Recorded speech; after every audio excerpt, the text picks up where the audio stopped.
All right. So, welcome. This is DIY self care. This is the calming embroidery workshop. First of all, self care is not self indulgence, it's self preservation. I love that quote, but I think it's especially important in the crazy times that we're in right now. I know it's hard for me, it's hard. I'm sure it's very hard for you guys as students. So I really wanted to do these workshops sort of as a way to um, like relieve some of that stress and just let you guys have the ability to do something you normally wouldn't do. So the goals of this workshop are to learn a new skill. Um, I will say that embroidery is it's fun. Well, I find it fun and relaxing because it's very, like um, repetitive. The it helps you kind of get into a rhythm. And so I'll often sort of have TV on in the background and do embroidery. So you learn a new skill. But that being said, you're not going to be perfect at embroidery right away. Some of the stitches are harder than others. We're going to do basic ones today. But some of them are more difficult than others. So if it doesn't look perfect the first time, don't worry about it. I've had a lot of practice and I'm still, like mediocre at best. Another goal is to be able to use your creativity. So hopefully you guys will be able to, choose the easy sort of pattern that I set out for you, or you could choose a different one. It doesn't really matter. But you'll be able to hopefully flex your creativity a little bit. And then finally, do something tangible. So much of the stuff we've been doing these days is online, like this Zoom workshop. And so, sort of one of the goals of this workshop was to allow you to actually do something where you're making with your hands instead of just, clicking on a computer or playing on a phone or whatever, because I know it's so easy for us to fall into those patterns. So everyone should have your packet. And if you don't have a packet, well, you should let me know if you did not get your packet. But what you should have in it is a wooden embroidery hoop, and I think it's 6 inches, two pieces of fabric. Some of you might have different fabric than everyone else, and that's just because I got two different packs, and for some reason one was one way and the other was the other way. So there, we'll get to that in a second. You should have needles. So these are all of your needles. You should have a threader. This is what I mean by a threader.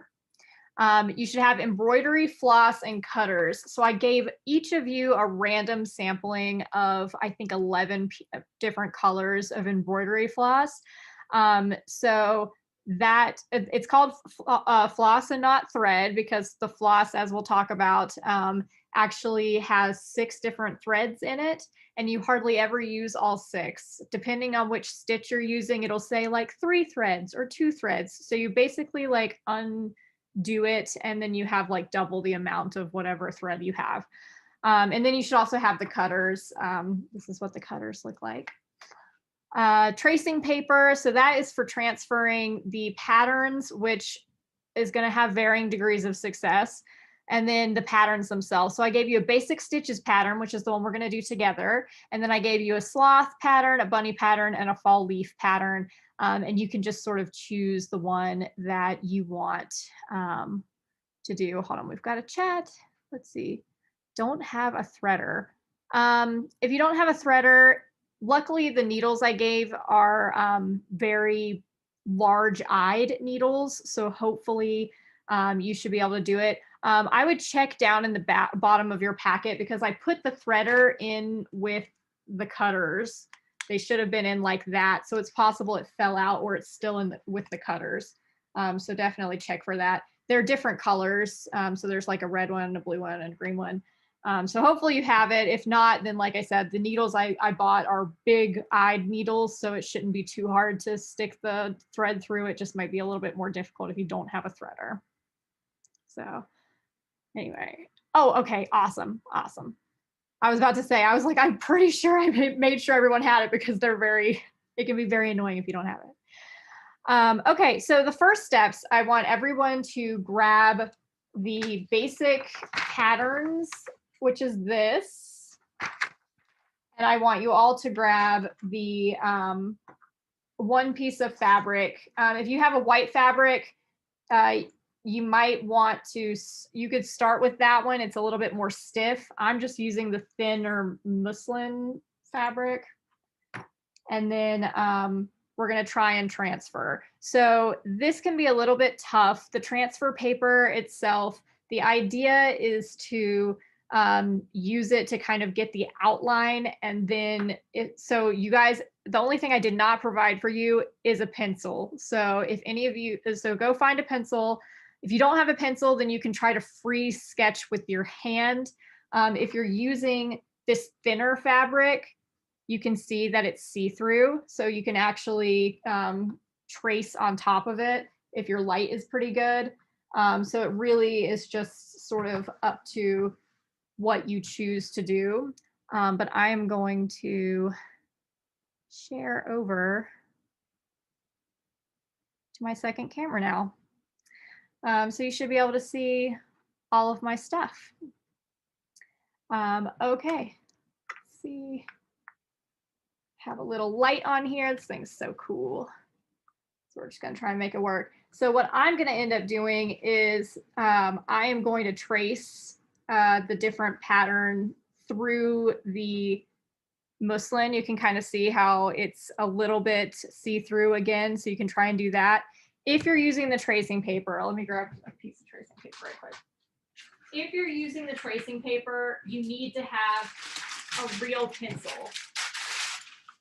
It needs to be a graphite pencil because with tracing paper, the goal is to actually get enough graphite on the tracing paper to where when you do the outline on the fabric, the graphite transfers onto the fabric. Does that make any sense? So essentially what it is you would trace like this.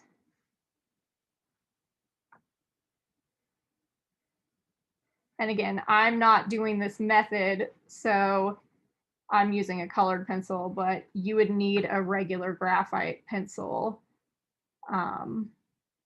for this method.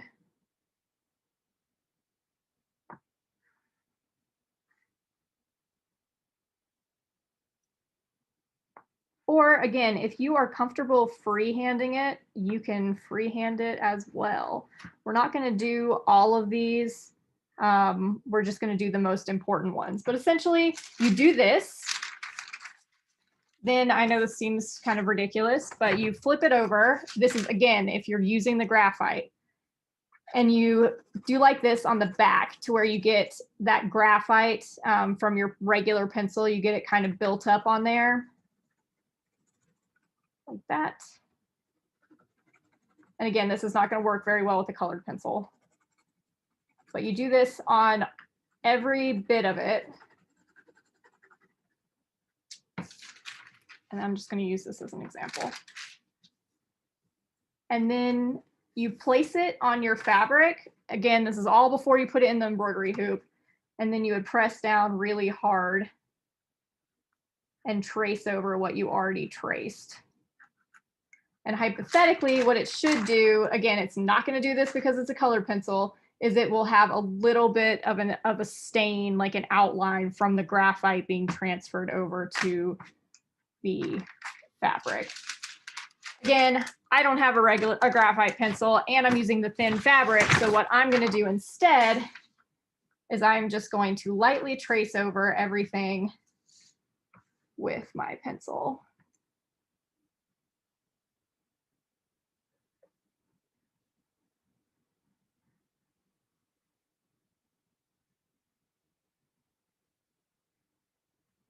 So it's not going to be perfect, but that doesn't matter because you're going to be stitching over most of it.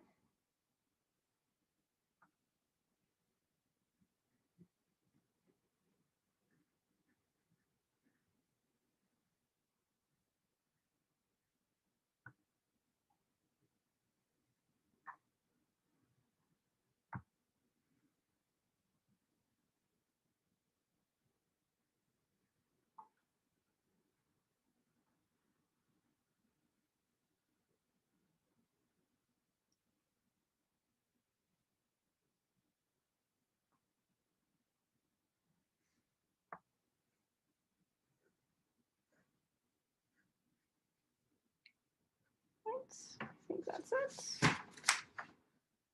All right. So that is what you need for that. Let's see if I can change this angle.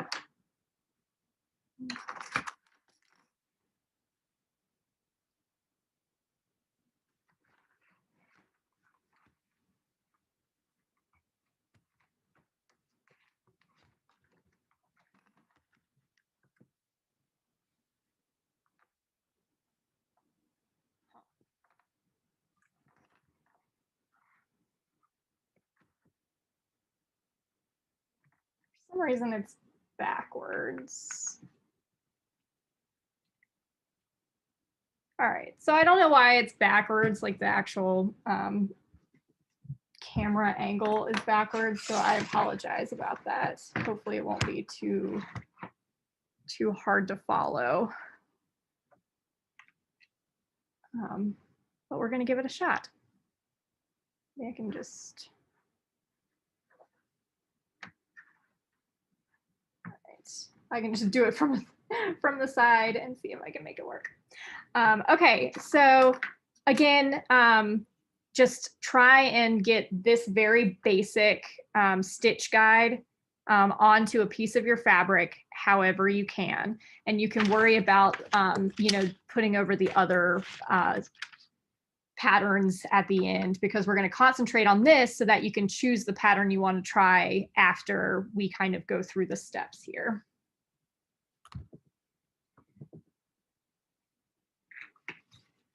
So if you guys could let me know in the chat when you have, or you just give me like a thumbs up or something once you have this on your fabric. Again, it doesn't need to be in the hoop quite yet. We can put it in the hoop.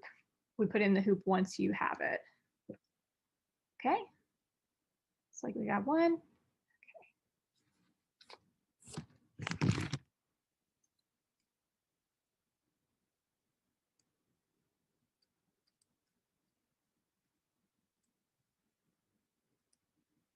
Okay, so once you have it, then you actually put it in your hoop. So the hoop, this awkward situation with my lap going on. So the hoop looks like this. It has two different parts. So it has the inner part and the outer part, and it's super easy to adjust. You just have to twist this metal piece right here, and you can see where it uses the screw technology to do that. So what I'm going to do is take the lower hoop and line up my pattern that I just sketched out. All right, so it's within the hoop right there. And then you press it down. And you kind of make sure that your fabric is pretty taut. You don't want it to be too loose, or else it'll make it, it'll be harder for you to actually do the embroidery. And then just screw this together until it's tight. And the only place you'll probably have a bulge is right here, and you can just sort of pull gently at the fabric to straighten that out a little bit. Just pull gently in the edges. Okay. So it should look like that. So once everyone is here, then we can actually get started on the basic stitches. We're going to learn a couple of different ones today, and I am going to share my PowerPoint or my Google Slides with you after this, and they have YouTube videos that are of each of these stitches. So I know you will not remember all of the ones that we did that we're practicing, but you will be able to go back and look at those stitches on this particular Google Slides. And again, a lot of this stuff I got, and I mentioned it at the end of the presentation, is I got it from Cutesy Crafts, which is this really wonderful website full of like free embroidery stuff. And she's awesome, and she has these great patterns, and she has these wonderful videos, again, where she teaches the stitches that go onto this basic stitching pattern. And so you'll be able to go back and reference. I know I had to go back and look at a couple of them because I hadn't done some of the stitches for a while. So, you know, going back and looking again is no issue. That happens all the time. Okay, so the first stitch we're going to start with is the one up at the top right here. Or not right here, right here. Sorry, like I said, my angle's weird, so I'm trying to figure it out. So right here, and that is the running stitch. You can see it on this pattern here, the running stitch. So we're going to start with that. And it is one of the easiest stitches. It's basically what you think about when you think of stitching. So I'm going to grab one of my needles here. I gave you an assortment of needles, so it doesn't really matter which one that you use, but you know, it's good to have. So I have my needle here, I have my threader here, and I have my thread cutters, which are awesome, super useful. And then just choose any of the colors that you want. If you want to kind of plan ahead, you can choose a color that you're not going to use for whatever pattern you want. Let me see. Let's see. Yeah, so some of you might have gotten two different types of fabric. Some of you might not have. If you got the one that has a white, so the one I'm using right now is very thin and it's off-white, and it's muslin and it's very thin, like I said. But some of you also might have gotten a thicker white fabric. And that fabric is actually going to probably be easier to embroider on just because it is a little bit more stiff. And like I said, the reason that that happened is because I just got two different orders. So it does not matter which one that you use. I would suggest probably if you have the white fabric, waiting to use that until for the actual project that you're going to do, just because it's easier to embroider. Like I said, this is much thinner. But it's also, the thinner one is easier to trace. So kind of, yes, the beige one is muslin. The white fabric is, I think it's just embroidery fabric. Like you can find it on Amazon. I will say with the muslin, which I'm probably pronouncing that incorrectly, this particular needle, I got bigger ones because everybody's a beginner here. But that does mean that it makes larger holes in the muslin, and they're less noticeable in the white fabric. So again, just kind of decide which one you want to use based off of what you want your final product to look like. But it really ultimately doesn't matter all that much, at least not for the purposes we're using today. Thank goodness. Does that answer your question, Alex? Okay, awesome. So again, just choose a thread that you want that is, again, you can kind of choose whether, like which colors you want to use for your actual pattern you want to make at the end, or if you, and you can use like the uglier colors or whatever, the color you're not going to use for this basic thread stitching pattern. So sorry, I had to undo a knot right quick. So I'm going to use this magenta color because I figure it'll be easy for you guys to see. And so one of the keys for embroidery is you don't want to make your thread too long, because if you do, then it can get knotted very easily, and which is not a deal breaker by any means, but it can get kind of annoying. So just keep that in mind as you are doing the embroidery. So I'm going to do probably like this long to start with, maybe. You can't really see how much that is, but it's about a foot long, and I wouldn't go longer than that really, at least not for these basic stitches. So I took the needle, the thread cutters, and cut off about a foot. Then if you look at the thread itself, you can see that it's got more than, again, it's got 6 threads to make the floss, and they're very easy to come apart. See? So what I'm going to do is I'm just going to peel them apart 3 by 3. So you have 3 strands and 3 strands, and that kind of just doubles what we have to work with to actual embroider stuff.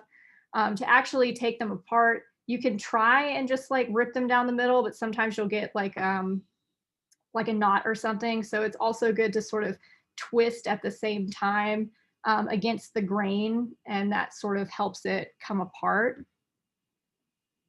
I would say a foot long total, maybe a little bit more. Again, and that's just to kind of keep you from getting lots of knots and stuff as you're going. So you'll have two different threads at this point. Just going to set one off to the side. I'm going to use this one. So if you've never used needle threaders before, they're really awesome. So you take the needle threader, you stick it through the eye of the needle like this. Trying to see where you can see. Then you stick the thread through like that. So it's in the bigger hole here. And then you pull it through. Woo! So nice. So I don't, again, this is going to be a personal preference for you guys. I do not tie up at the top here. I just sort of leave this little loose thing here and try to hold it with my thumb while I am embroidering. But again, it's going to be up to you. If you want to tie it to the needle, you can. It'll be your workflow. And then I do tie the end here. So just going to do 2 or 3 knots.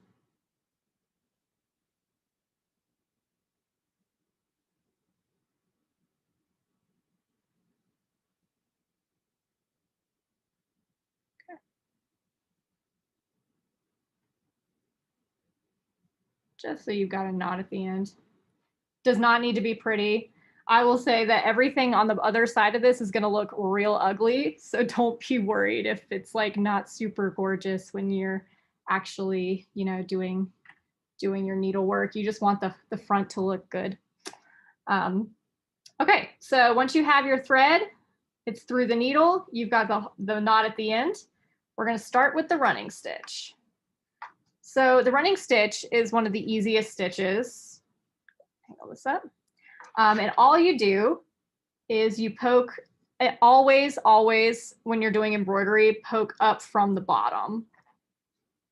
Okay, and that's just because it's going to make it look a lot more clean. You don't want straggly, you know, stuff all over your embroidery. Okay, so you're going to poke up once. All right. Go however long of a stitch you want. Generally, you know, like a medium stitch, like maybe this size, tends to look good. So do about a length like that, and then put it back down through the fabric. And then that's one stitch. Oh, yes, we can pause for a second.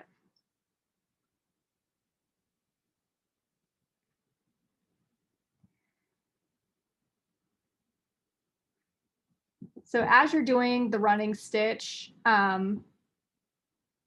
again, that's a good thread stitch length, at least in my opinion. Sometimes you can get too small, sometimes you can get too large. I would say you don't really want to get too large. That's probably the worst. But if you're doing, what are you doing, Penny? Okay. Sorry. So when you're doing this, again, you don't want to make it too large because that it can make it harder to keep into a straight line. Too small and it just kind of makes it look beady, but if that's sort of what you're going for, then it's totally up to you. But I like sort of a nice medium here, which I think is like about 1 centimeter, something like that.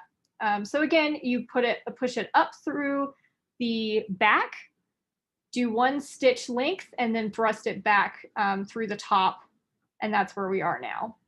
So with a running stitch, you measure out about the same amount of your first stitch, and then you bring it back up through, measure that same amount, and then stick it back through.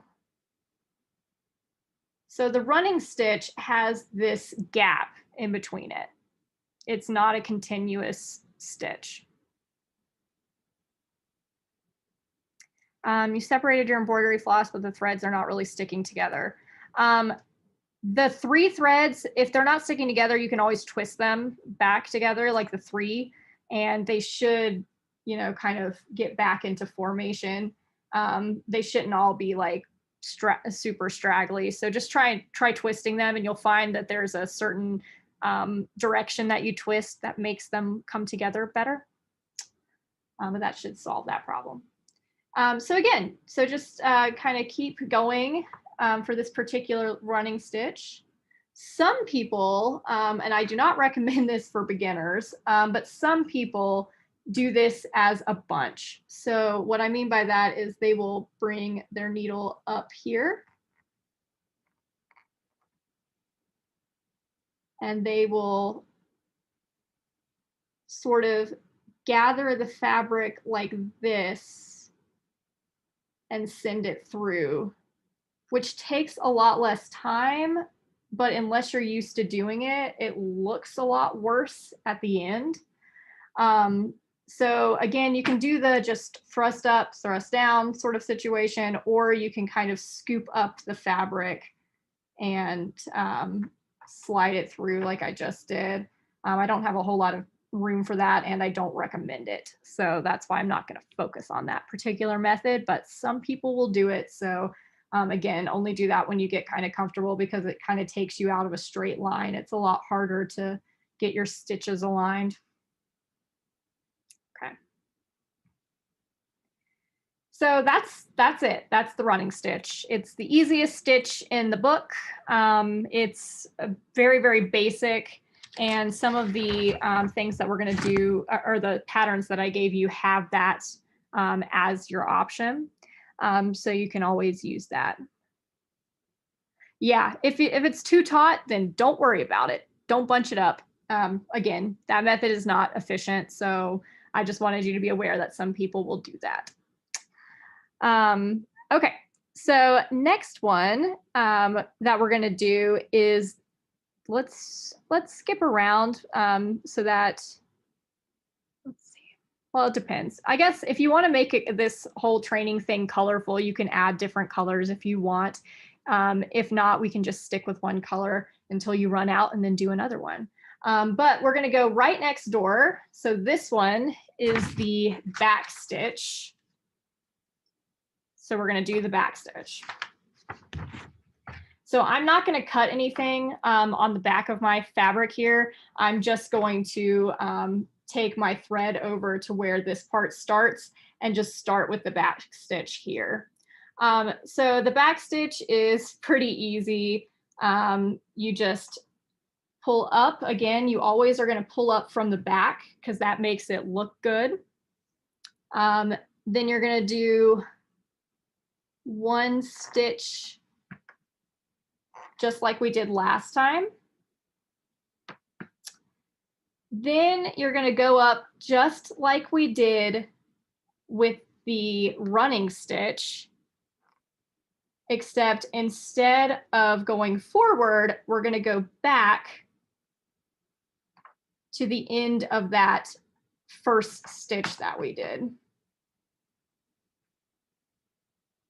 So it makes a straight line. So again, you go up a stitch length, just like with the running stitch, but then you go back and you put it back down at the end of the original stitch.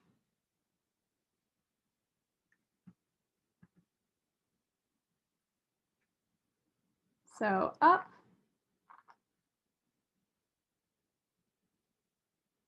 and then back down. Some of these stitches, like the back stitch, do take longer than others to do.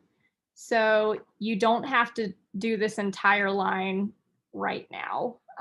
This is just so you can see what it looks like. Okay. So there you go. So take a couple of minutes to do the back stitch and get a hang of that. Again, all these stitches are not super hard. It's just like trying to remember exactly how to do them. And I do provide those videos so that you guys can um, go back and reference as you're making your patterns later.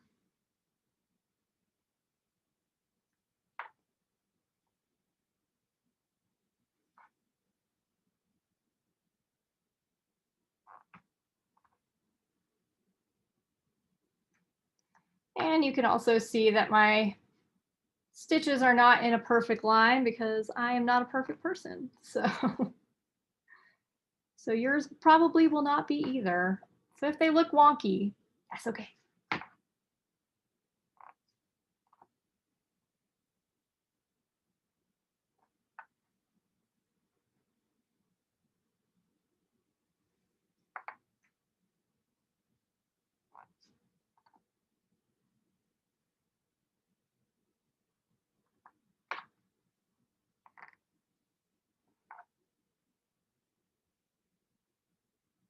Okay.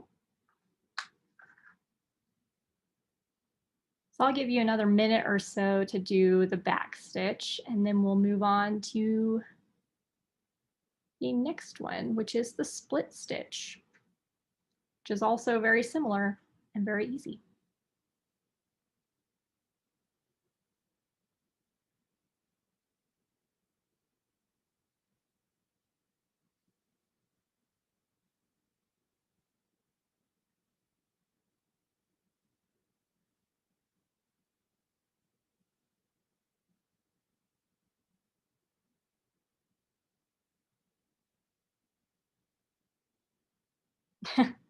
I hope so. Like I said, I like the repetitive nature of it. It relaxes me at least. And then when you're actually building a pattern, it's really fun to watch it like come to life one step at a time. All right, so the next one we're going to do is the split stitch, which is the next line down. It's this one. Oh, that one. And this is a very, very similar one. So essentially, you're going to, again, come up from the bottom here. You can get on my line. There we go. Oh, I knocked my thread out. I'm going to just rethread right quick. My bad.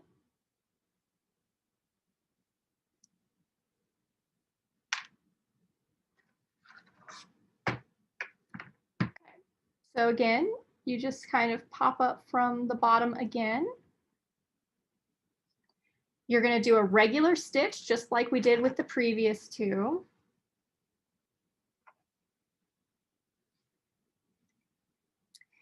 Then, just like with the back stitch and with the running stitch, you're going to come up another stitch length here. And instead of with the back stitch where you went back right where it was, instead you're going to kind of split open these threads and go right in the middle. You can see how it does not matter, you know, if one thread's on one side, two threads are another, it doesn't matter, but you're just going to go straight through there. And you'll see that it makes sort of a little bit of a loop. So when you're using it to embroider stuff, it kind of gives an interesting like looping sort of look to it. So again, you're just going to come up another stitch length. And then you're going to go halfway through your previous stitch.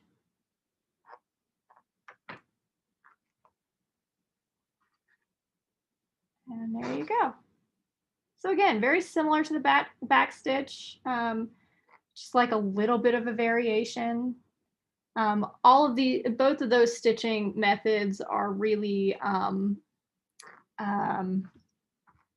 they're going to make your embroidery strong. It'll be hard for it to fray. The running stitch is a lot more, I guess, a lot less stable of a stitch to use. So if you want something to be longer lasting, the back stitch or the split stitch is really a better one to choose.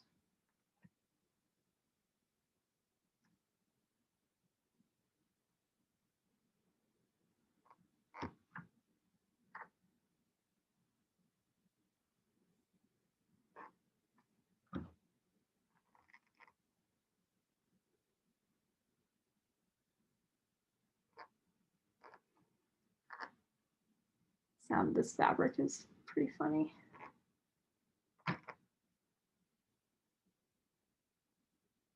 I find with the split stitch, you also get a much straighter split stitch because you're actively going in between the two threads that you've already done, or the threads that you've already done. So you end up having it in a much straighter line.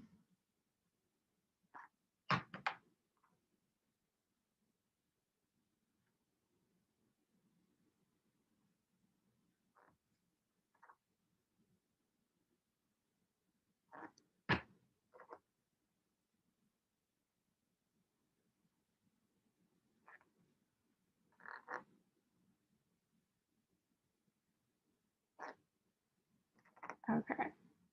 So I'm done with my line, and I'm almost done down to the end of my thread. So I am just going to do knots here. I like to hold down the knot because that makes it closer to the fabric. So you make the knot and then you hold it down.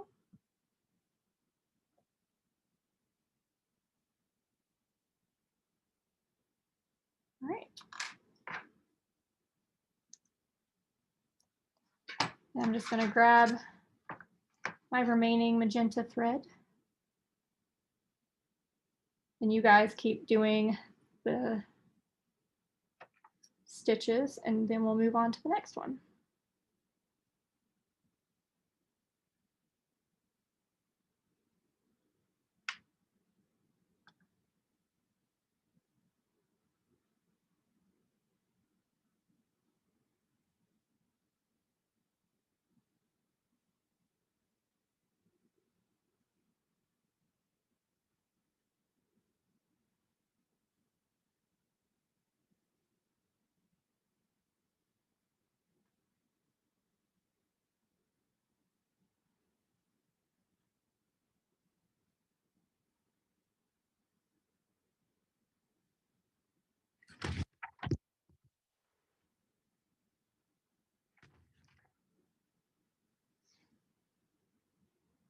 So the next stitch we're going to do is the satin stitch.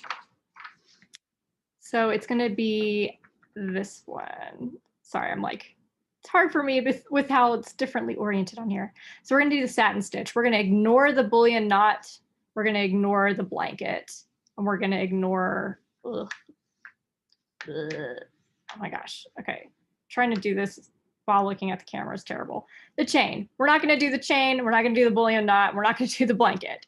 But we are going to do the satin. So the satin stitch is one of the stitches that everyone uses to actually like fill in a shape. So it's one of your options for filling in a shape. And it seems pretty difficult, but it's not. I don't know why it's called a satin stitch, but it's very easy to do. So they gave us this rectangle here. What I like to do, and this is completely up to you, is I like to split it in half. So I'm just lightly doing this so I don't make it too taut. I mean, get rid of the tautness, and then split it in half again. And that's just because it's going to help me to fill in this shape. So with the satin stitch, again, what you're doing is you're just filling in this rectangle. And so the way you do it is you start at the top. So I'm going to start at this top corner, pull it through, push it back down at the other corner, straight down. So you make a straight line. Okay, so there's a straight line.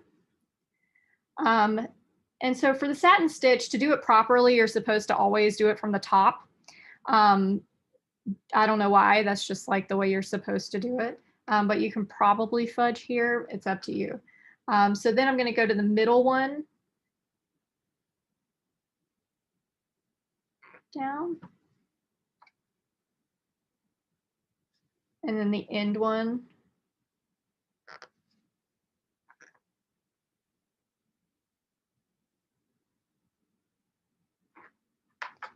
And again, you're just filling this stuff in. So now I'm going to do where I divided it here. very faintly. Down.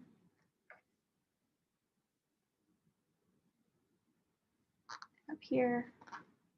So right now it looks like a bunch of just wide, weird looking straight thingies. So essentially you're just going to go in the middle of all of these things and go straight down until you fill in everything. So you just keep going in the middle.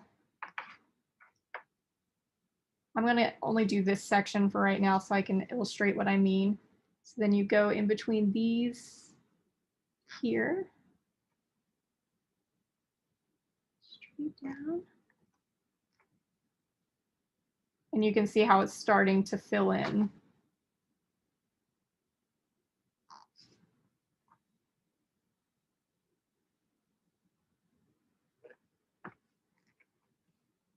And again, then you'll eventually have an entire fully embroidered shape. But the method most people suggest is dividing everything in parts and going through the middle until you fill in the shape. So this does not look fabulous. Again, I'm not perfect at embroidery. I just know the general deal.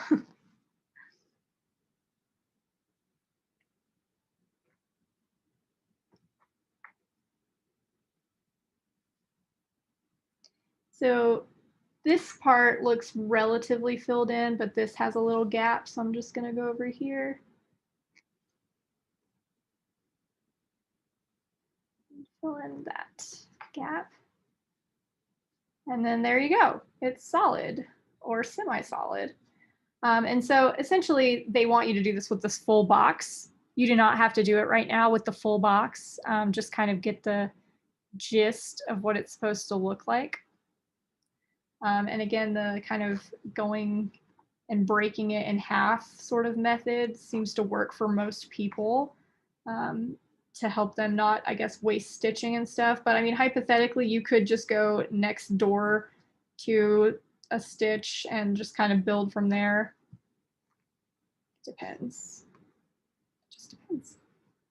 So yeah, so that's the satin stitch. As I mentioned, most of these are relatively easy, just a matter of remembering what to do.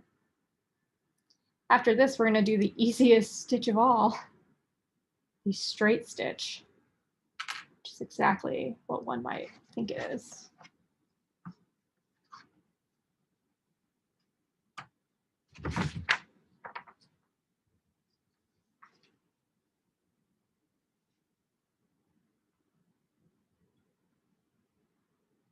So I'm just going to show you the straight stitch, even if you're not done with the satin, with practicing the satin stitch, because like I said, it's so easy. It's literally, you are going to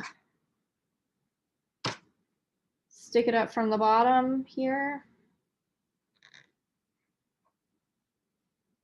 And then you're going to go to the end of this line.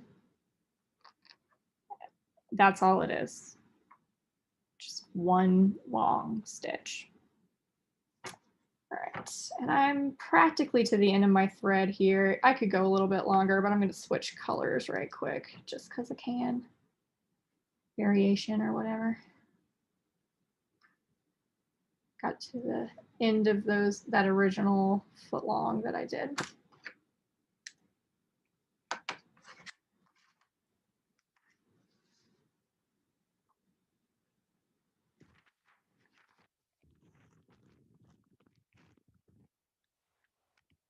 This super hideous orange color should, yes, you'll definitely be able to see that well. Let's do that.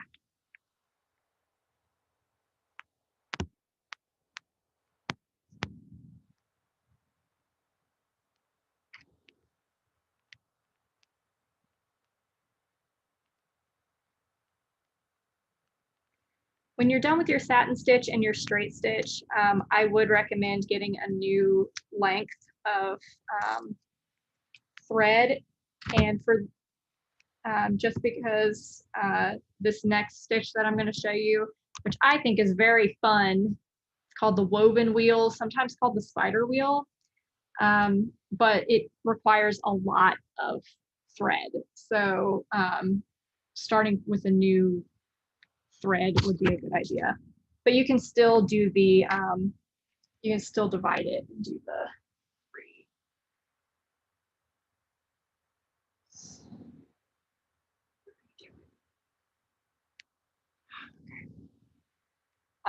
Yeah, you can still divide it and do the 3 by 3 wagon wheel.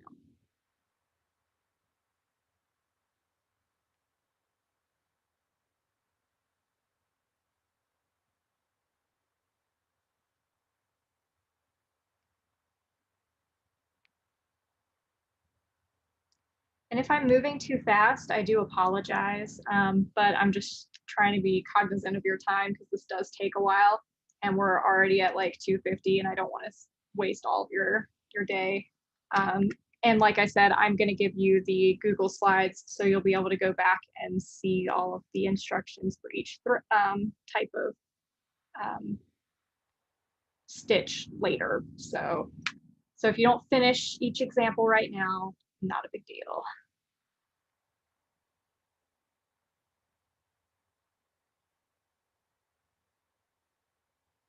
There are some examples like the woven wheel and the fishbone that would take too long to do the entire example. But I'll show you the picture of what it's supposed to look like fully done. Actually, I have another example one that I'll just show you. So next we're going to do the woven wheel, which is this one right here. Yes, I can send the recording out too. No problem. Like I said, I'm sending the recording to a bunch of people, so definitely can send that out. So we're going to go to the woven wheel, which is one of my favorite stitches because it turns out something so pretty.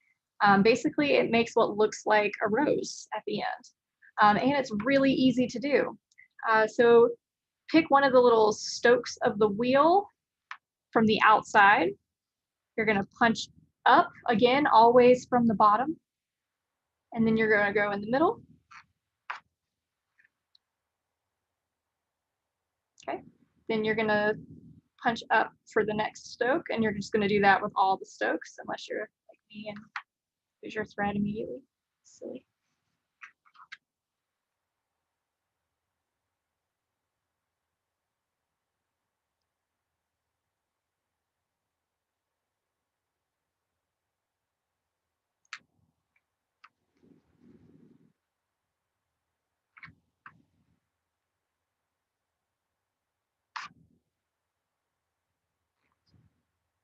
Oh my goodness.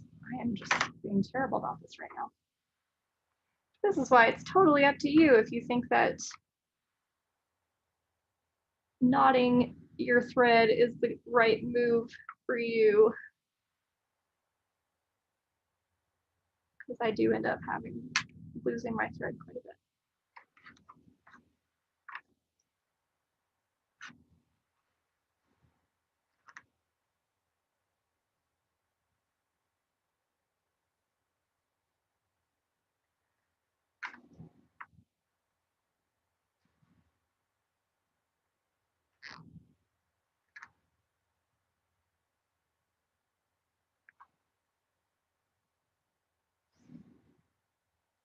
Okay. Now, once you have the little stokes of your wheel, pieces of your pie, whatever you want to call it, and it looks like a star, you do not do anything with the circle on the outside. That is just to let you know how big your little flower is going to turn out to be. But you can choose, it does not matter which one, you can choose any little pie section, just get it as close to the center as you can here. You're going to pull that up, again, all from the bottom. So again, it's just right next to the center, but it's at the bottom here. And now this is the super easy part. you're just gonna weave in and out. So I'm gonna go over this thread, under this thread, over that thread, and just pull it. And you're just gonna keep that up. So we went over this thread, so we're gonna go under this thread, over that one. You can do it one at a time too. It's just, I've done it so much, I'm used to doing at least a couple at a time. So we went under this one, so we're gonna go over this one, under this one. And you can kind of see how it's starting to go around in a circle. Again, you're just weaving in and out, very easy. And eventually what'll happen is that it'll build up so much that it looks like a rose, sort of. So I just went under this one, so I'm gonna go over, under.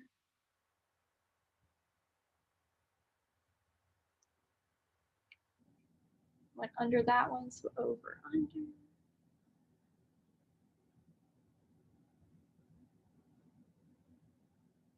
Oh goodness, there's thunder at my house.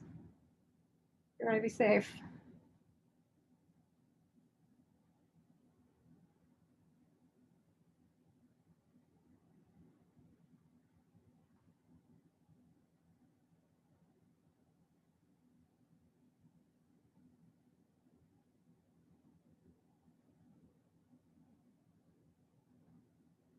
So again, super easy. Just, yes, so I can do a close up. I'm gonna try and make it, I just don't want it to be not, let's see. It's just not as focused close up, which is frustrating. So I was under this thread. So I'm gonna go over this one. So I don't need to do anything. And then under this one, and then over that one again. Just pull it through.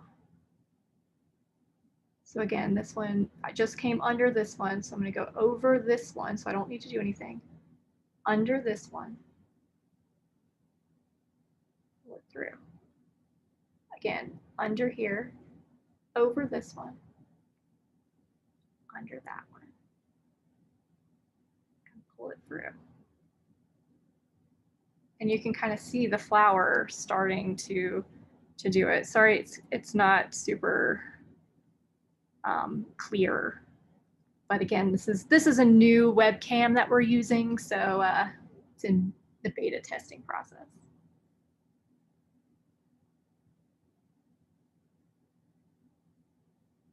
And again, you can do this individually, like it is not a big deal if you don't want to scoop up multiple ones. Like I said, I've just done this stitch a number of times, so I'm used to doing it. But it's really up to you. And if you want to, if it gets too bunched up, you can like flatten your flower a little, it doesn't matter. It's up to you. But there it is. So I'm gonna grab the other example that I have finished so you can see what a finished flower might look like. Okay. So that is what it will look like after you just keep going around and around and around. Pretty handy. Lovely. This one's a little bit bigger than the one we would do. Okay. And this is going to be a good example of what this one will look like. Because that's another one that I can't do the full shebang. And that's just because it's very time consuming. So I'm gonna stop with this particular one.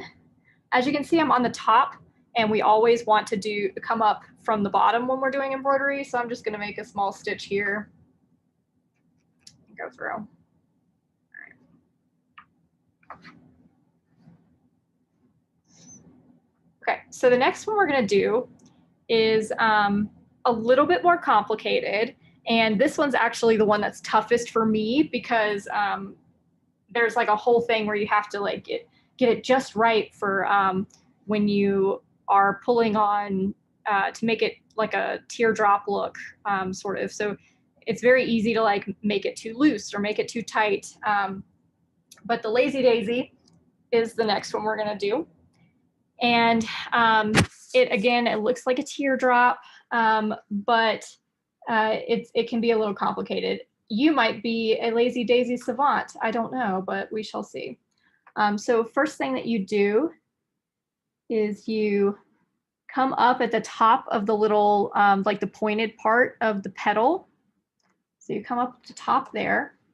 And this is where it gets kind of complicated. You're going to go right back down next to it, but you're going to hold this string so that it doesn't completely go all the way through. So you have a loop here. See how you have this little loop? All right. So you bring it down to about there. Got this nice loop. Now I'm going to look through the loop and see the bottom of the little petal. And you stick it up through the bottom of the petal. Okay, and I want to keep it looking semi-roundish, petalish. And again, this is where you just don't want to pull too hard. And then you kind of close, you like make it really tight. So you do a tiny little stitch around where you came through the middle of the petal. And that locks the loop part into place.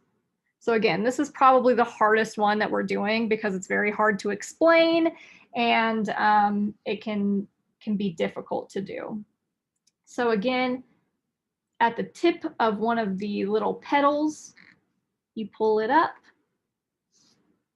you make a loop, and you put the needle right back down right next to where you came through.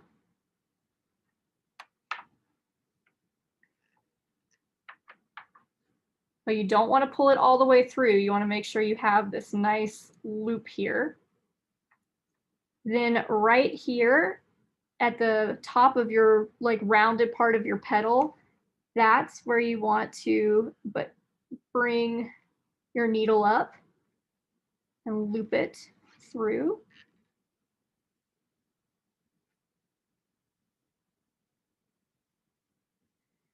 And then make a tiny stitch on the other side to hold down petal. So there you go. So as you can see, you know, I'm not great at the lazy daisy. It is hard. You will probably not be good at it right away. It's very hard. But you have this lovely little flower that you can practice that on. This particular stitch is one I would suggest going back and looking at because I feel like the people in the video probably explain it a lot better than I do. And they certainly have it a little bit more close up to where you can see it a little bit better because that, you know, is hard to, it's hard to do and it's hard to explain. So there you go. All right, so I don't have a whole lot of this particular, I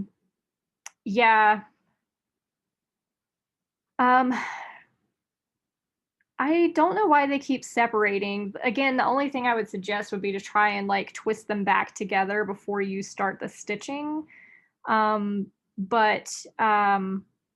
It's like I said, the lazy daisy is very hard.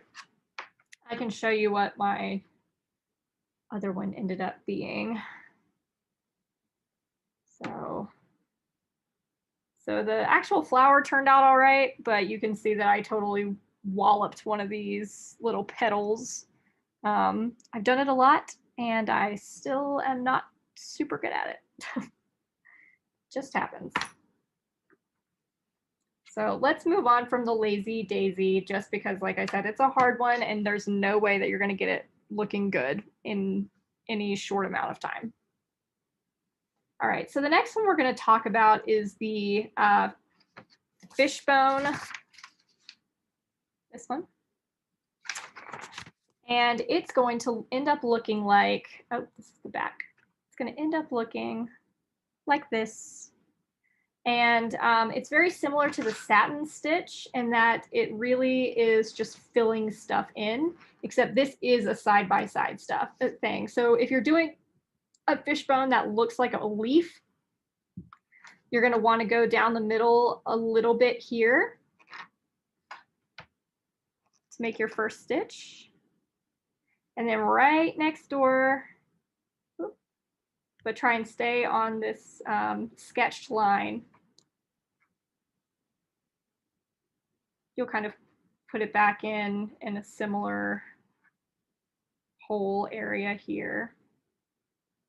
And you're going to go on the other side and do the same thing.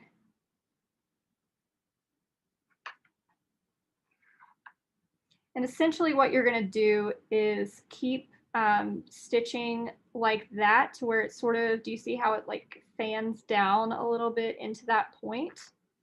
You're going to want to keep doing that until you get to where you can start actually making an angle with your little leaf. So what I mean by that is first couple of stitches are going to be at that same center point that you did the first stitch. Oh, why do I keep doing this? I don't like the fishbone one as much. I don't use it all that often unless I'm doing like leaves or something. And I don't know if any of the patterns that I gave you actually use the fishbone, so we don't need to focus a whole lot on it. But again, the first couple of stitches will be in the same relative area that you, like the same relative hole here. But then as you start getting further down your leaf, you can actually go up a little bit. Okay. And then on the same side, you can go back in that same hole. So you can see how it's kind of starting to make an angle. Sorry, I'm losing my thread, so it's going to get harder to see what I'm trying to do. I'll change in a second. So you go up down a little bit more.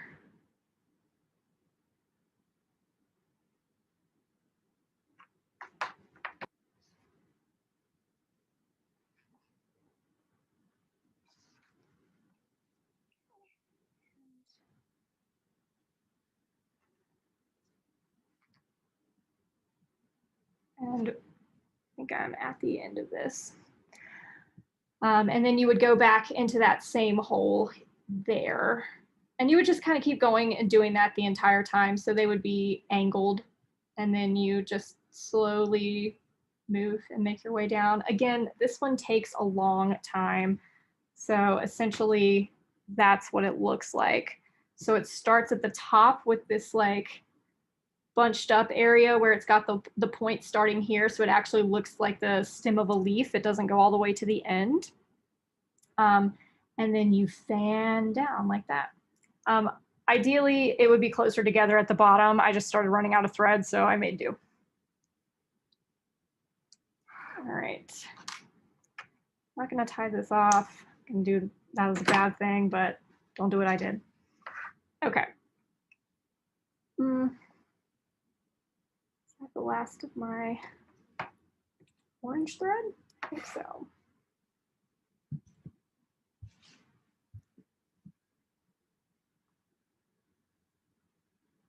Okay. Never mind, I did have the other one.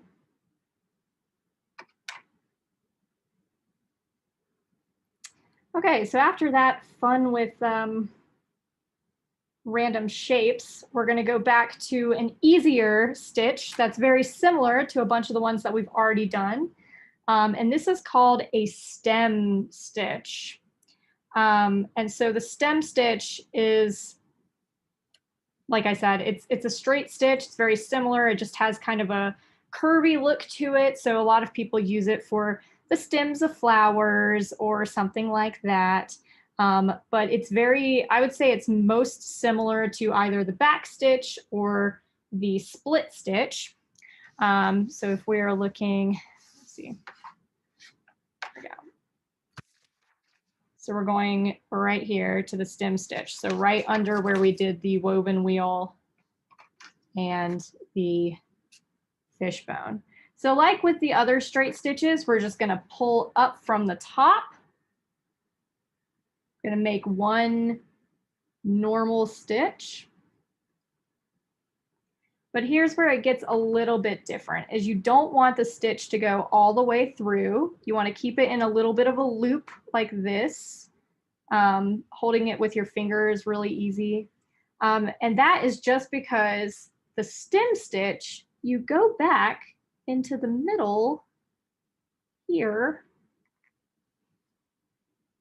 and then you pull up. So you have this very interesting thing. So essentially it looks a little like a curve. I'm going to show you the picture, the finished one that I did the stem stitch. So you can see how it ends up looking sort of like curly at the end. So I just use my fingers and tie it if it's too small to tie with your needle. And then really just hope that it'll be okay. Worst comes to worst, and this is like worst comes to worst, and you're actually making something super important that you want to keep forever. What you can do is you can put a little bit of melted wax at the end, and that will definitely make sure that it does not come apart. But for the most part, a simple knot will work. Okay. So again, you just, like with the back stitch, you come out another stitch length here. And again, you want to keep this loop. And then you come back in about halfway through. So another thing to keep in mind is you always want this thread to stay on the bottom, and you want this thread coming out of the middle to stay on the top, because if you don't, then the stitch will become uneven. And I can show you an example of what I mean by that right here. So I'm making the stitch. Oop. That was bad. It's not what I wanted to do. All right. Did I do that wrong? Yes, I did. I went down instead of up. Sorry, like I said, not perfect. Trying, but not perfect. All right.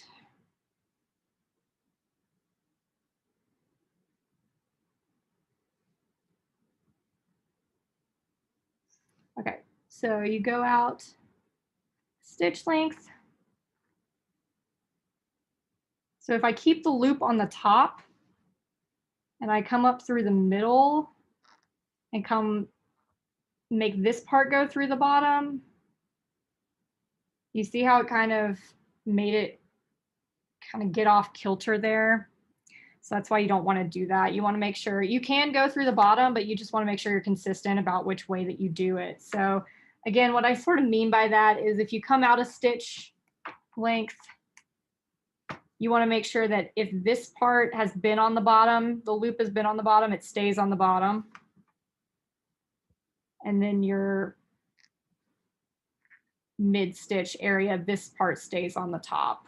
Again, it's just for consistency's sake.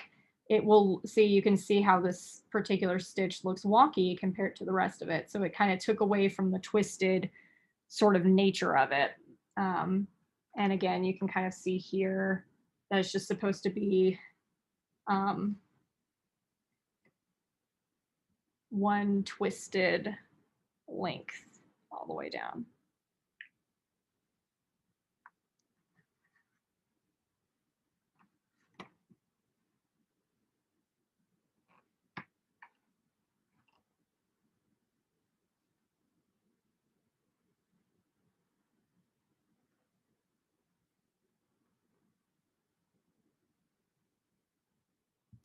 And the stem stitch is very popular in embroidery. I'm pretty sure most of the patterns I gave you have it in there in some form. So again, feel free to go back and check the videos that I included to get a better idea of how to do the stem stitch. because that is going to be one of the ones that you need to know.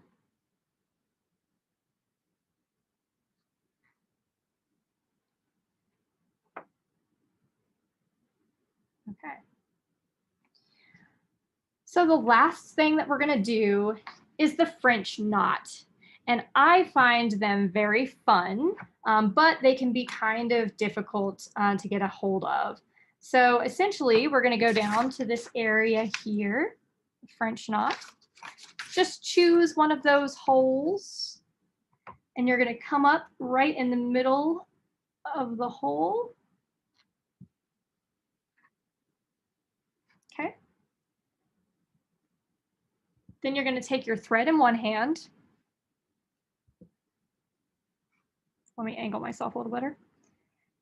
And you're going to take your needle and you're going to wrap it around your needle twice. You don't want it to be too tight,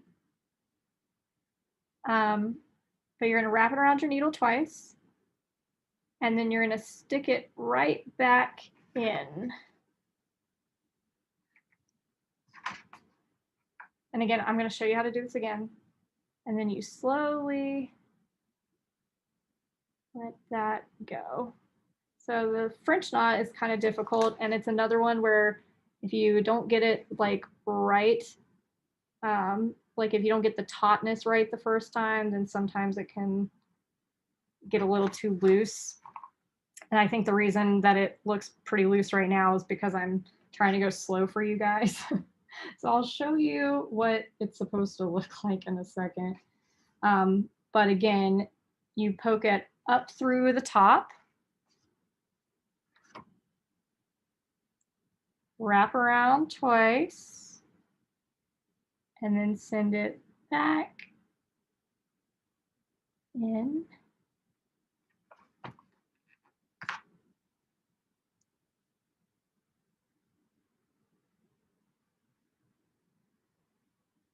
There we go. It's a little bit more normal. See if I can get a good one.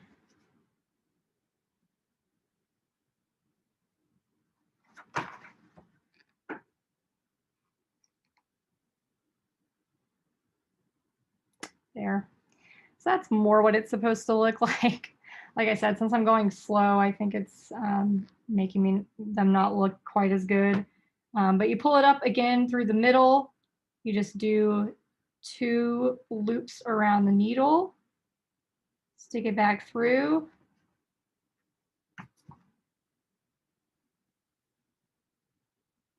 And then I like to put my thumb over it because it holds it in place and it makes the knot look a little bit better when you pull it in.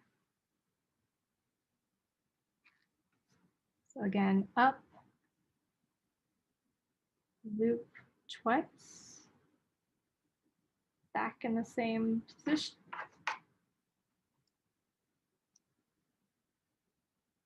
Hold down. There you go.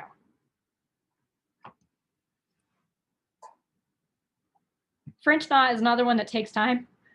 Oh, sorry. I felt a sneeze. Excuse me. Sorry. I felt a sneeze coming on. So that's another one that takes time to get right. So if your French knots look ugly at first, don't worry about it. You can just practice. It's super easy. They're the easiest things, and people love to just like dot their embroidery with them. So like, you know, do French knots for stars or just have them as little like dots around or whatever. And they always look very cute. So those are the basic stitches that we're going to talk about. I know it took a long time, so I'm very sorry, but this is a test run of this workshop. So the excessive amount of time we've spent just informs me for what I've got to change for later. But these are the basics. And again, each of those stitches that we just talked about, I've got videos for it. So I'm going to switch over, or switch back rather, to the PowerPoint. So this is what we just did. this is what somebody did as a finished one. You can see we did not do the long and the short, the chain, the bullion knot, or the blanket. And that's just because Penny, I'm sorry. Penny, I think I'm getting a delivery. So I'm sorry.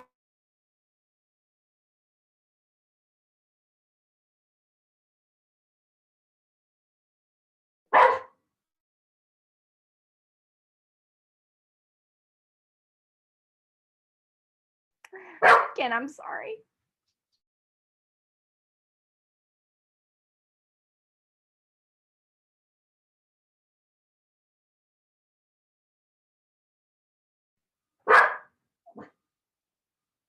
Anyway, so this is the final of what we did. So you can see what each of those looks like. And the ones that we did not do, again, are a little bit more complicated and not used quite as much. So you're not going to find most of those in easy beginner embroidery stuff. So that's why we did not focus on them.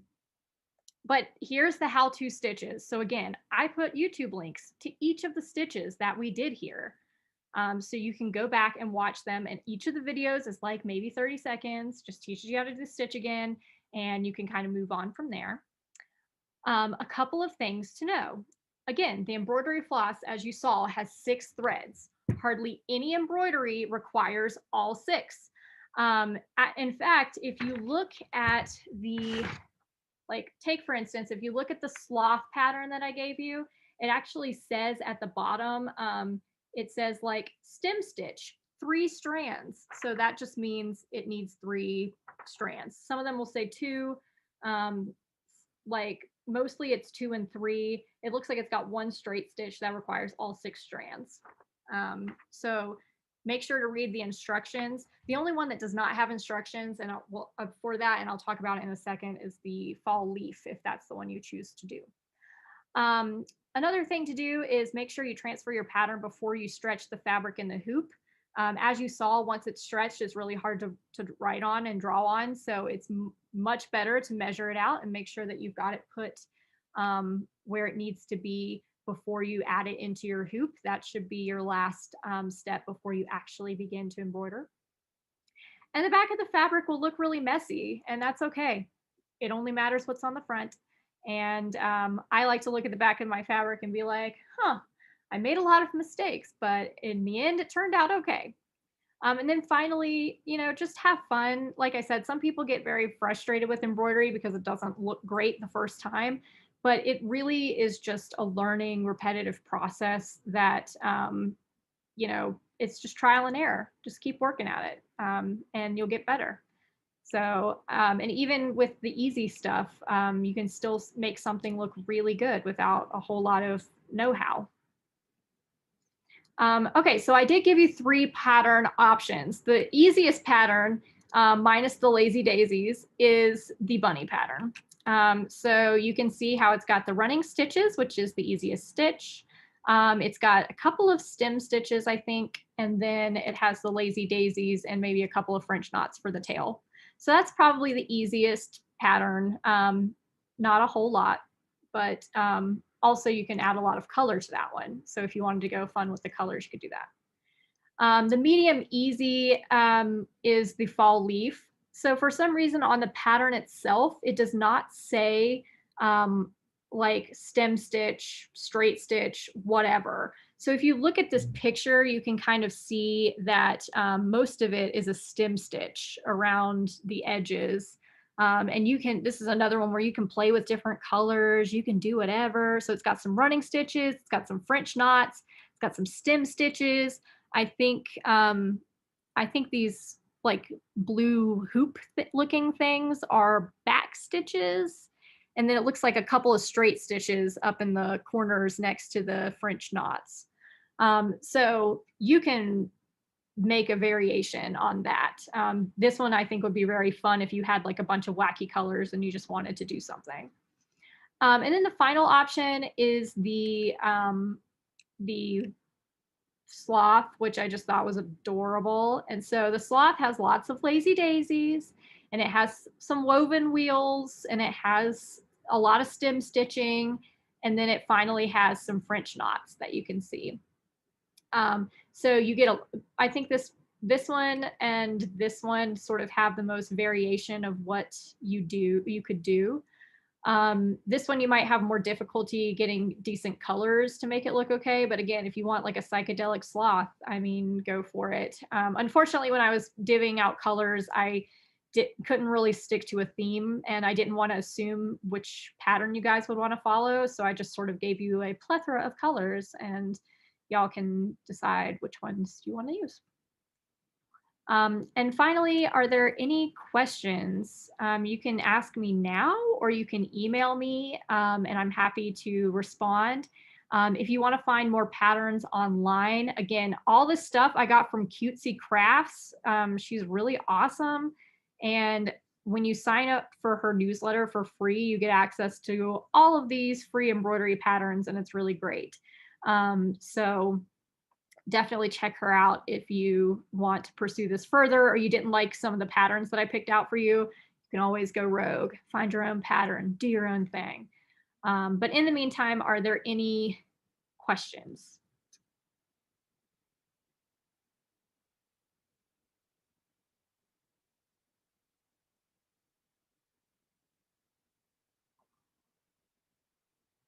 Okay.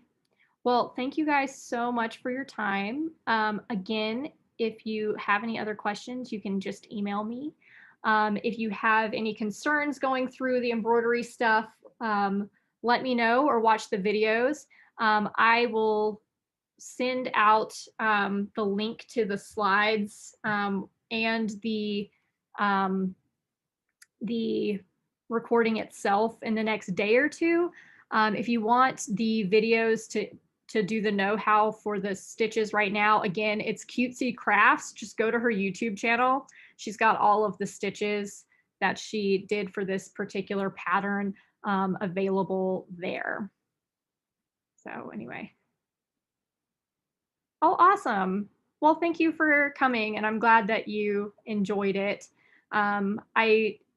It was one of those things where, you know, COVID made me sort of think about what we could potentially do, even though we can't technically be together. So I'm glad that you guys could come, and I hope you guys make something great. And if you do make something great, or even if it's not great, please send me a picture of it. I would love to see it. You know, I don't have to share the picture with anyone. I just am like curious. So once you guys make your creations, please let me know. Very much would like to see the end product. Anyway. All right. Well, thank you guys so much. Have a wonderful rest of your day, and please stay safe out there. Bye.